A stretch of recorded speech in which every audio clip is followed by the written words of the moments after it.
Fala galerinha, eu sou o professor Marlon de Matemática e hoje o nosso sexto tempo vai ser diferente, divertido e cheio de arte. Estamos comemorando o Dia Nacional das Artes. Hoje a matemática vai se misturar com pincéis, tintas e muita criatividade. Aliás, sabia que até para fazer arte a gente usa matemática?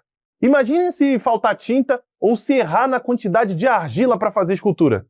Ih, dá ruim na obra. Mas a matemática resolve tudo. Essa é uma ação da Secretaria Municipal de Educação de Manaus, em parceria com a Superensino e o Centro de Mídias Educacionais. Então, peguem seus pincéis, réguas e paletas, porque hoje a gente vai pintar e construir com números e muitas medidas. Antes de começar a colorir números e calcular quantidades, vocês sabiam que no dia 12 de agosto é comemorado o Dia Nacional das Artes? Isso mesmo! Essa data surgiu em homenagem à criação da primeira escola de artes do Brasil, que é a Escola de Belas Artes da UFRJ, lá no Rio de Janeiro. E para falar de arte, olha só onde a gente está, aqui na Galeria do Largo, bem no centro de Manaus. Cercado de quadros, esculturas, fotos, gravuras, um espaço cheio de criatividade.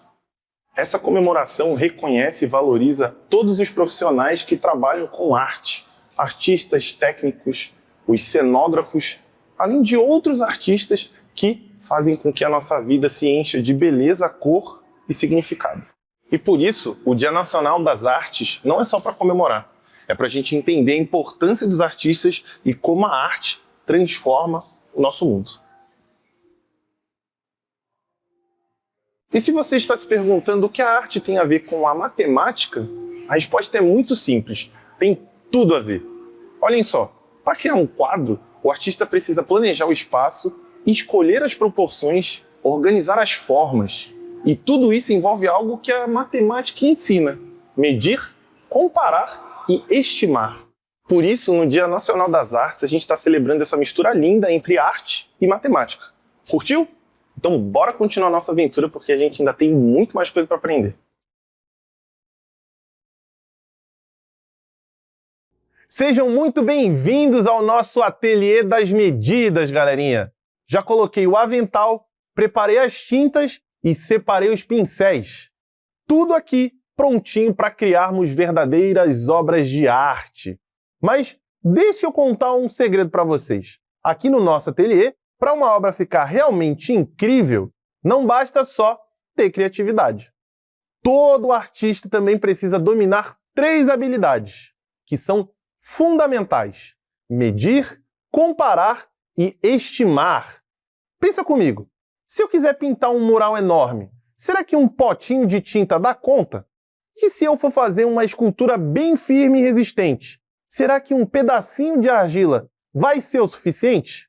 Perceberam? A matemática está presente em cada etapa do processo artístico. Antes da gente começar a pintar, esculpir ou criar qualquer coisa, a gente precisa fazer cálculos, pensar nas medidas e planejar direitinho.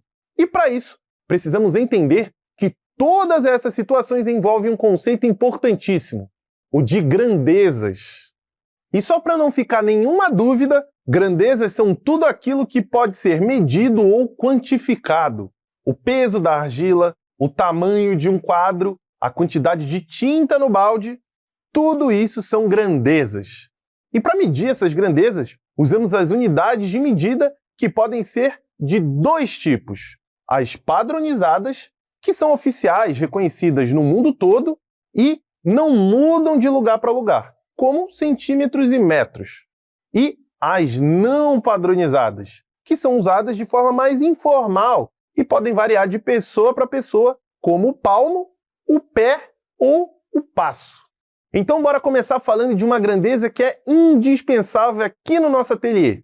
Ela permite, por exemplo, verificar se um pedaço de tecido tem as medidas certas para encaixar na moldura, ou se a altura da tela está certinha para o projeto artístico que vai ser criado. Sabe de qual grandeza eu estou falando? É do comprimento. O comprimento é uma grandeza que usamos para expressar o tamanho, a altura, a largura ou a distância de alguma coisa. E para fazer essas medições, a gente usa 4 unidades padronizadas que são bem conhecidas: Vem comigo que eu te explico cada uma. Primeiro, vem ele, o milímetro, representado pela sigla mm. É uma unidade bem pequenininha, usada para medir detalhes minúsculos. Depois vem o centímetro, representado pela abreviação cm. Esse aparece muito no dia a dia para medir objetos pequenos como folhas, quadros, cadernos ou a largura de uma moldura. Agora, segura essa. O metro, representado pela letra M. Esse sim é o queridinho dos artistas que trabalham com coisas maiores como a altura de uma parede ou o comprimento de um tecido. E por fim, temos o quilômetro, representado por km. Esse aqui serve para medir distâncias bem grandes, tipo o caminho daqui até a galeria de arte. Viu só, galerinha? Cada uma dessas unidades serve para um tamanho diferente. E olha que legal! Elas podem ser relacionadas, ou seja, uma pode ser transformada na outra, dependendo do que você está medindo. Dá uma olhadinha. 1 centímetro tem 10 milímetros. 1 metro tem 100 centímetros. E não para por aí. 1 metro também tem 1000 milímetros. Agora, olha essa. 1 quilômetro tem 1000 metros. E sabe o que é mais legal, galerinha? Além dessas unidades padronizadas que usamos para medir o comprimento, existem também aquelas unidades que são chamadas de não padronizadas, como o palmo, o pé, o passo ou a polegada. Mas para a gente conseguir ter uma ideia mais clara de quanto vale cada uma delas, dá para fazer uma aproximação com as unidades padronizadas. Olha só, o palmo tem mais ou menos 22 centímetros. Já o pé vale aproximadamente 30,48 centímetros. Mas, claro, essas medidas dependem do tamanho do palmo ou do pé da pessoa. Também temos o passo, que mede, em média, 82 centímetros. E a famosa polegada, muito usada em telas de celular, computadores, televisão e outros eletrônicos, e mede cerca de 2,54 centímetros. Por isso, galerinha, quando a gente quer usar uma estimativa rápida, só para ter uma ideia, essas unidades não padronizadas são ótimas, viu? Mas, se a ideia é fazer uma obra bem planejada, do tamanho certo, a gente sempre usa as unidades padronizadas. Aliás, falando em planejamento, não é só no tamanho que a gente precisa pensar na hora de criar uma obra, viu? Tem outra coisa super importante aqui no nosso ateliê: o peso de cada material que vamos usar. E é justamente para isso que a gente usa uma grandeza muito importante: a massa. A massa é o que nos ajuda a calcular direitinho a quantidade de material sólido que precisamos, seja argila, madeira, mármore, pigmento ou até glitter. Assim, a gente garante que não vai faltar nada e a nossa obra vai sair do jeitinho que planejamos. As unidades de massa se organizam conforme a quantidade. Quando a gente fala de materiais bem pesados, usamos a tonelada. Se for para pesar coisas mais comuns aqui no ateliê, como um saco de argila, um balde de tinta ou uma caixa de materiais, usamos o quilograma. Agora, para coisas mais leves, usamos o grama. E, quando é uma quantidade bem pequenininha, usamos o miligrama. Ah, e fica ligado nessa dica, galerinha. Essas unidades também podem ser representadas por abreviações. Assim, ó, T vai ser usado para tonelada, kg para quilograma, G para grama, mg para miligrama. E olha só que interessante, elas também se relacionam formando uma sequência bem organizada. Por exemplo, uma tonelada equivale a 1000 quilogramas. 1 quilograma tem 1000 gramas e 1 grama tem 1000 miligramas. Imagina só, se eu tenho um saco de argila que pesa 5 quilogramas, isso significa que ele tem 5.000 gramas de argila. É bastante, né não? Dá para fazer uma escultura maravilhosa. Perceberam como entender direitinho essas unidades fazem toda a diferença aqui no ateliê? Por isso, saber medir, comparar e estimar a massa de cada coisa é essencial para qualquer artista. E olha, falando em medir, tem mais uma grandeza muito usada por aqui: principalmente na hora de trabalhar com líquidos, como tinta ou até mesmo água. E é justamente sobre ela que a gente vai falar agora. Estou falando da capacidade. A capacidade, galerinha, é a grandeza que usamos para medir a quantidade de líquido que cabe num recipiente. E olha, isso é fundamental aqui no nosso ateliê. Afinal, imagina só se eu quero pintar um mural inteiro sem saber a quantidade de tinta que precisamos. Não tem como, né? A primeira é o litro, que a gente representa pela letra L. O litro é usado quando a gente está falando de quantidades maiores. Agora, quando a gente precisa de uma quantidade menor, tipo para fazer uma mistura de cores ou um detalhe na pintura, aí usamos o mililitro, representado assim, ó, pelo ml. E tem uma relação bem legal entre essas duas unidades, viu? Anota aí. 1 litro é igual a 1000 mililitros. Tranquilinho, né? Mas calma, galerinha, porque tem mais um detalhe bem interessante aqui no nosso ateliê das medidas. Assim como no comprimento, na massa e na capacidade, a gente também usa algumas medidas que não são padronizadas. Sabe aquele copo, aquela xícara ou colher que você tem aí em casa? Pois é, aqui no ateliê também usamos essas medidas quando queremos ter uma ideia rápida da quantidade. Mas fica ligado, porque se o recipiente tem tinta, a gente está medindo a capacidade, porque tinta é líquido. Agora, se tem glitter, pigmento ou até um pedacinho de argila, opa! Nesse caso, a gente está falando de massa, porque são materiais sólidos. Essas medidas são bem práticas, ajudam bastante no dia a dia, principalmente quando queremos utilizar uma quantidade aproximada. Mas tem um detalhe, elas não são exatas, por isso servem apenas para fazer uma estimativa, ou seja, ter uma quantidade aproximada. Olha só algumas das unidades não padronizadas mais usadas aqui no nosso ateliê, que servem tanto para massa quanto para capacidade, dependendo do material que a gente está usando. O copo, a xícara, a colher, o pote, a garrafa e muitos outros. E olha só, galerinha, no nosso ateliê das medidas, descobrimos que para fazer arte, seja pintando, desenhando ou esculpindo, também é preciso saber medir, comparar e estimar. Mas ó, ainda não acabou não, hein? Agora é hora de colocar todo esse conhecimento em prática. Bora resolver juntinhos uma questão modelo para testar tudo que a gente aprendeu. Vem comigo. Um artista precisou transportar uma escultura para a exposição e, ao pesá-la, percebeu que ela marcava 4,5 kg.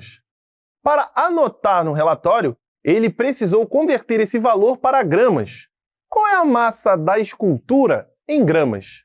Será que é a massa da alternativa A, da alternativa B, da alternativa C ou da alternativa D?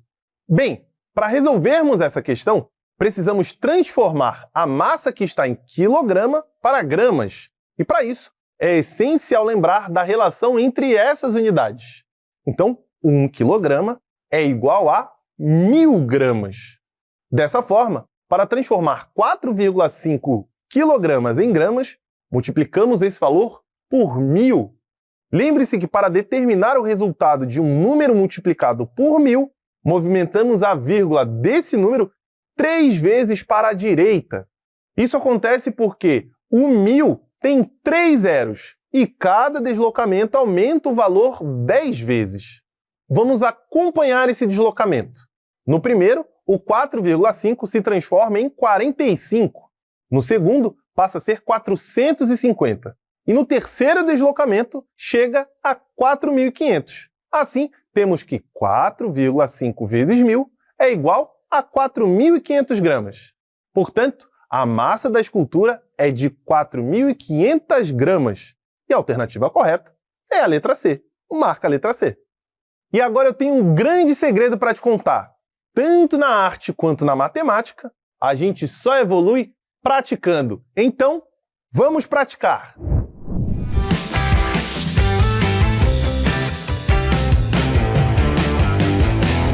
Olá, meus brothers e minhas sisters! Beleza? Tudo tranquilo que nem grilo? Hoje a dica é, na hora de medir ou comparar tamanhos, pesos ou quantidades, nem sempre usamos réguas ou balanças. Às vezes, usamos medidas do dia a dia, como o palmo, passo, copo ou colher. Essas são chamadas de medidas não padronizadas, pois variam de pessoa para pessoa. Já as medidas padronizadas, como metro, litro e quilograma, são exatas e valem em qualquer lugar. Gostou da dica? Então, olha, arrebenta na sua aula, hein? Te vejo na próxima. Tchau! Fala galerinha, hora de começar. Pimpolhos e pupilos prontos pra brilhar. Bonitos e bonitas, vem participar. Com a Super Ensino vamos praticar. Vamos começar. Vem participar. Vamos praticar. Vamos praticar. Vamos praticar. Galerinha, se liga nessa questão aqui, ó. Durante uma oficina de escultura no ateliê, a artista da noite esqueceu sua fita métrica e precisou improvisar. Ela usou uma régua artesanal feita de palitos de madeira. Ao medir a altura da escultura, percebeu que ela media 12 palitos. Sabendo que cada palito mede aproximadamente 25 centímetros, qual é a altura aproximada da escultura?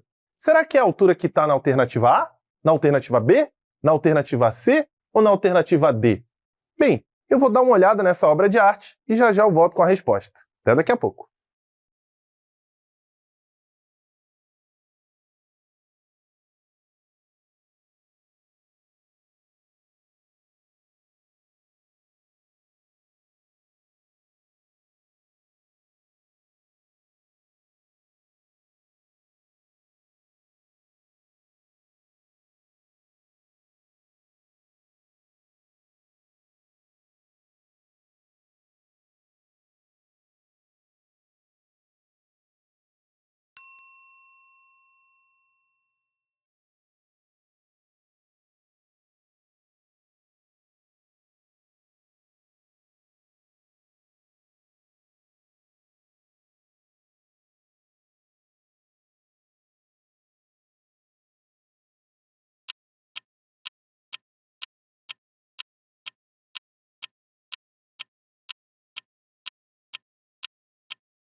Bem, para resolvermos essa questão, precisamos calcular a altura aproximada da escultura.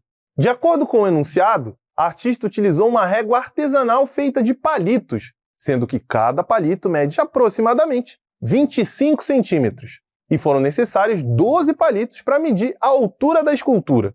Como o palito é uma unidade não padronizada, precisamos transformar essa medida em uma unidade padronizada, que nesse caso é o centímetro. Assim, para medir a altura da escultura, multiplicamos a quantidade de palitos utilizados, que foram 12, pela medida de cada um, que é 25 centímetros. Dessa forma, nós temos 12 vezes 25 centímetros, que é igual a 300 centímetros. Portanto, a altura aproximada da escultura é de 300 centímetros, assim, a alternativa correta é a letra C, marca a letra C. E olha só essa questão aqui, galerinha. Ao montar um mural no ateliê, o artista usou 5 frascos de tinta azul. Cada frasco contém 60 ml de tinta. Mais tarde, ele precisou registrar esse valor em litros. Qual é a quantidade equivalente de tinta azul em litros? Será que é a quantidade da alternativa A, da alternativa B, da alternativa C ou da alternativa D? Bem, eu vou ali com ele medir e já eu volto com a resposta.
Bem, para resolvermos essa questão, precisamos primeiro calcular a quantidade total de tinta azul utilizada.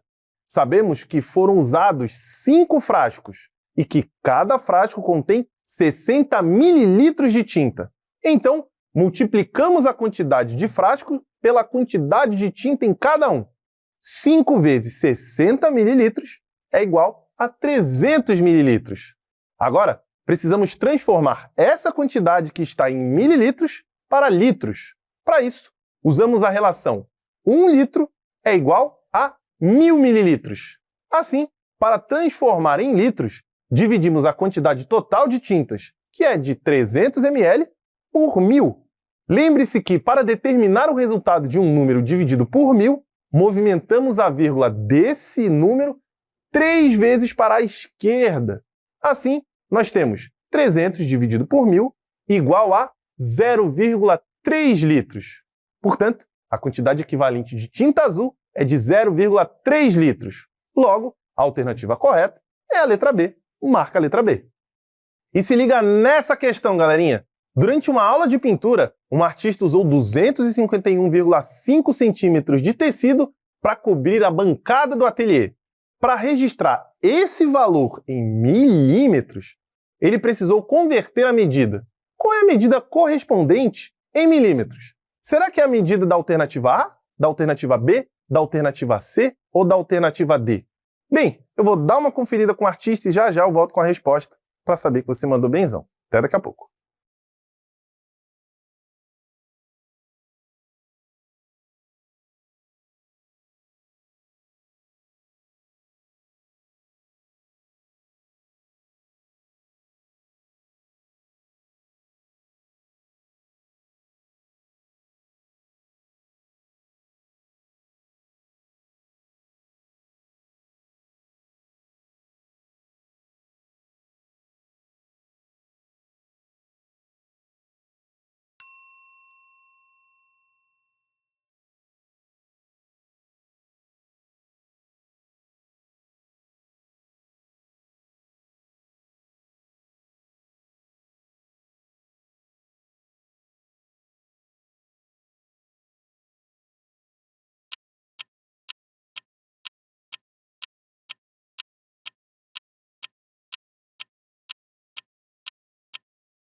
Bem, para resolvermos essa questão, precisamos transformar a medida que está em centímetros para milímetros.